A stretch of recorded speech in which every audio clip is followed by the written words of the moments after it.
Sejam bem-vindos a mais um episódio da websérie Tailor Talks, do TailorMade, um programa que busca trazer proximidade, transparência e parceria entre a Terrios e seus clientes. Pensando nisso, criamos o Tailor Talks. Contando com convidados especiais, a cada vídeo trocamos experiências e discutimos temas relevantes para os nossos negócios e dos nossos clientes. Eu sou a Natália Prétola, faço parte da área de comunicação externa da Terrios e hoje serei a mediadora deste bate-papo, que debaterá um assunto importante: exportações. E para se apresentar e iniciar a nossa conversa, convido o gerente de exportação da Terrios, João Rafael Pérez. Obrigado, Natália. É um prazer fazer parte mais uma vez do Tailor Talk, a websérie do TailorMade.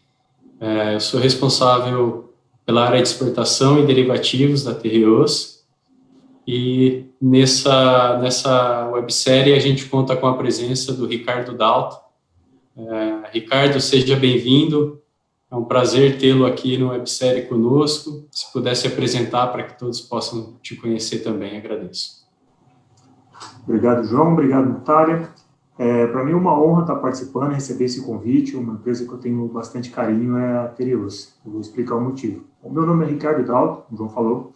Sou formado em comércio exterior pela Mackenzie e pós-graduado em agronegócio pela Fundace. Minha experiência no açúcar, eu já sou trader de açúcar há quase 20 anos. Eu iniciei minha carreira no setor na Terrios, trabalhando na usina Guarani. Hoje eu trabalho numa empresa conhecida com o nome EDEF-MAN, mais conhecida como MAN. Nós somos uma trading company inglesa, foi fundada em Londres há mais de 230 anos, em 1783. Possuímos hoje 5.500 colaboradores e estamos presentes em mais de 50 países. Nós atuamos em açúcar, café, melaço, ração animal e leguminosas. A origem do nome, EDF-MAN, elas são as iniciais dos fundadores. A empresa foi fundada por um senhor chamado James Mann e depois levou as iniciais dos netos, Edward e Frederick Mann. Um fato interessante da companhia é que desde o início ela foi fundada como açúcar, trading de açúcar e trade de rum. Naquela época o exército britânico fornecia uma dose diária de rum para os soldados, para ter aquela dose de coragem, né? E esse foi o contrato mais longo que a companhia já teve, que durou 186 anos. Ele foi desde 1784 até 1970, quando essa dose diária de rum foi extinta no exército. Desde 2012, a companhia tem a Südzucker como uma das acionistas, e nós somos uma empresa de capital fechado, no qual todos os funcionários têm uma participação. Ricardo, muito interessante essa história. Acho que realmente a MAN é uma trading de longa data, né? Carrega consigo um histórico brilhante que no mercado poucas tradings possuem, né? E a MAN é uma delas. Acho que a gente está vivendo agora também uma situação muito atípica, uma pandemia sem precedentes que, sem sombra de dúvidas, será lembrada por algumas décadas ainda no futuro e vai compor ainda mais para a parte da história e de todo o acervo da MAN. Pegando um gancho com essa situação, né, em que a gente vive de fato uma pandemia sem precedentes, como vocês avaliaram e vêm avaliando desde o início da pandemia, né? Quais foram as ações que a MAN adotou com os funcionários, pensando no bem-estar e na segurança, e concomitante a essa pandemia, o que ela trouxe no âmbito macroeconômico, como os riscos e oportunidades para vocês? Bom, com o início da pandemia, houve uma grande aversão a risco de todos os setores, né? Bancos, afinal ninguém sabia o que ia acontecer. No nosso caso, como a empresa é uma empresa global e atua em alguns países que estão sujeitos a terremoto, furacão, enchente, a gente já tem um plano de emergência traçado. Então, para proteger os funcionários foi fácil, a gente já tinha um plano de ação tudo preparado, é só somente apertar o botão de emergência e imediatamente todos os funcionários estão trabalhando remoto. Acesso a sistema, acesso a telefonia, sem atrapalhar em nada as atividades diárias. Todos os funcionários estão trabalhando remoto. O escritório de São Paulo, nós reabrimos há 2 semanas, opcionalmente para quem quer vir, mas está todo mundo trabalhando muito bem de casa. O outro fato é que, como a gente atua na exportação, falando mais do lado do Brasil, todos os terminais açucareiros são hoje automatizados.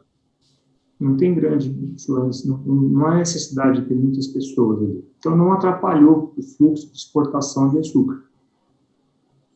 O que fato é curioso, que foi o maior impacto, que eu digo, para o setor, bom, também trabalhamos com itens essenciais, que são alimentos. Então, isso não tem como parar.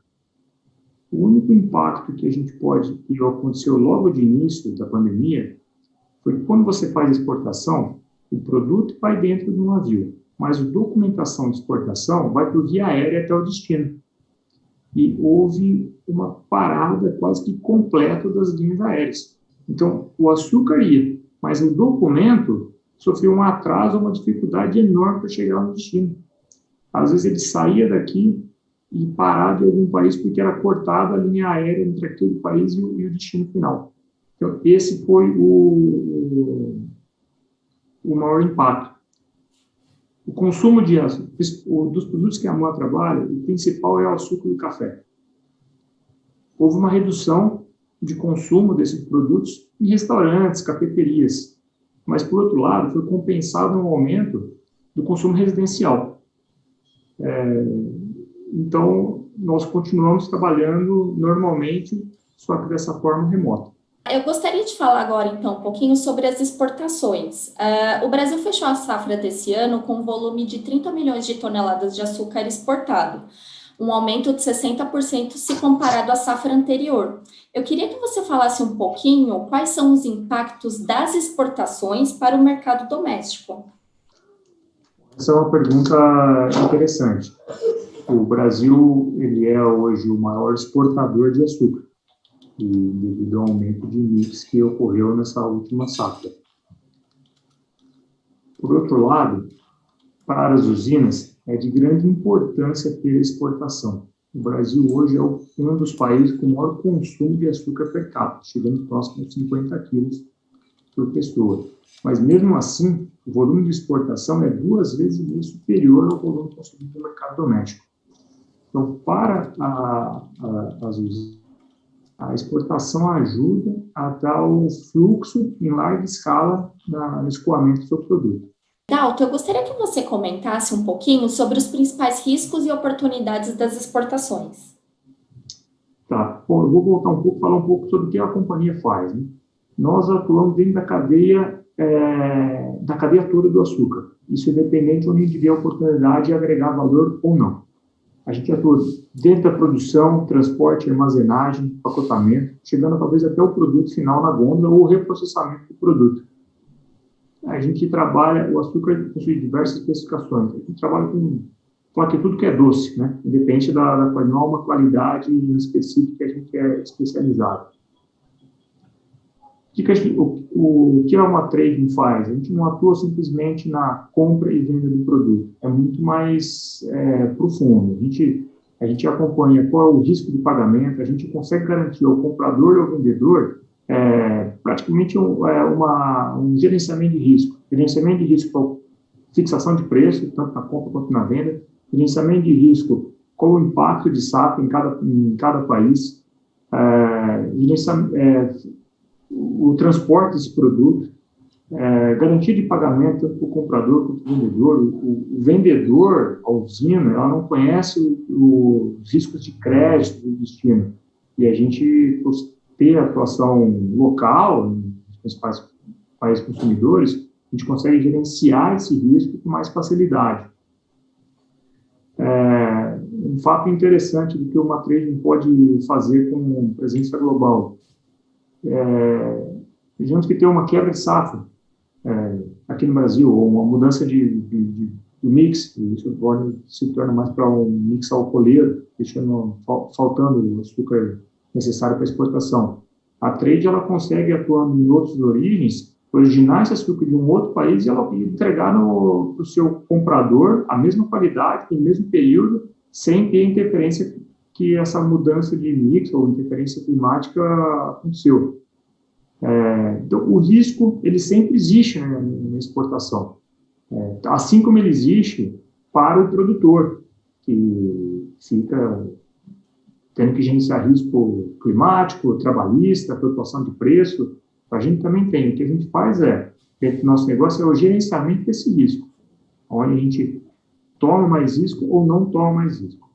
Ricardo, pegando um gancho com esse ponto, né, sobre as parcerias desenvolvidas, né, com a MAN, tanto com o lado do comprador e do vendedor, você poderia comentar um pouco aí, um pouco da parceria com a Tereos, né, o relacionamento que já vem de um bom tempo, tanto com a interface no Brasil quanto no próprio exterior. Conta um pouco para nós a sua experiência conosco. Claro. Bom, isso eu fico, com essa pergunta, eu fico bastante feliz, que eu tenho um carinho enorme pela Tereos. Afinal, foi aí que eu comecei a minha carreira no açúcar.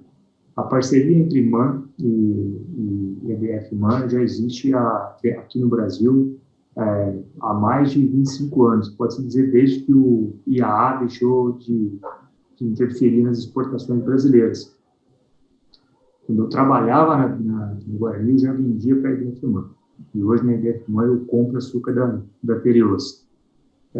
Com a participação da Tereos agora, entrando no mundo de trading também, a nossa parceria aumenta ainda mais, que ela deixa de ficar somente aqui no Brasil e passa a ser atuando de forma global. Agora, a gente compra, a gente faz negócio com a Tereos, não só da produção local, mas com a originação e venda de outras origens, outros destinos.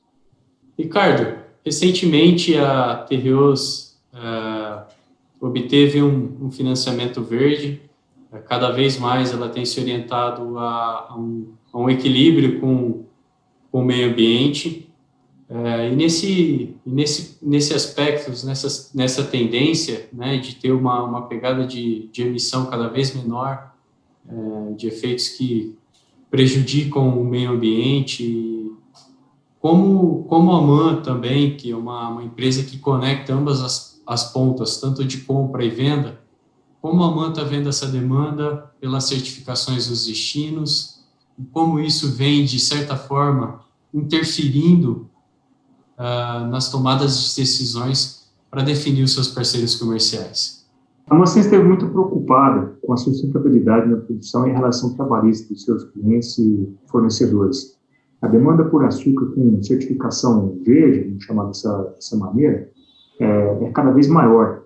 Então, não existe hoje uma condição da companhia, da MAN, fazer um negócio com alguma empresa que não siga as relações trabalhistas, sustentabilidade na sua produção, o transporte. Isso é ponto fundamental e a gente deve estar sempre cada vez mais preocupado, fazendo nossa parte para ter um futuro melhor. Gostaria de agradecê-los demais por esta rica troca de experiências. Foi um prazer tê-los conosco. E também quero lembrar a todos que semanalmente temos novos vídeos desta websérie no YouTube da Tereos. Antes de finalizar, Dalto e João, vocês gostariam de acrescentar algo? Eu queria agradecer, em nome da MAN, a parceria que existe entre a Tereos e a MAN de tão longa data, que essa relação continue, seja cada vez mais sólida, e também agradecer pela amizade que eu tenho com grandes amigos aí da Tereos, que se mantém até hoje. E como se aproximando do final de ano, desejo a todos um Feliz Natal e um ano de 2021 excelente, com muita saúde, que é isso que a gente está precisando. Obrigada. Obrigado, Ricardo, por se juntar a nós. Foi um prazer imenso recebê-lo e tê-lo como parte desse nosso projeto, que é tão importante, o Tailor Made, no Tailor Talk. Desejamos também que a nossa parceria possa permanecer por longo período ainda. Agradecemos, de fato, aí todo o seu tempo despendido aí no nosso Taylor Talk. Foi um prazer, foi divertido, e espero que essa nossa troca de experiência agregue para todos nós, né, todo o nosso time. E também desejamos um Feliz Natal e um próspero Ano Novo a você e toda a sua família, a todos da MAN. Muito obrigado. Até a próxima.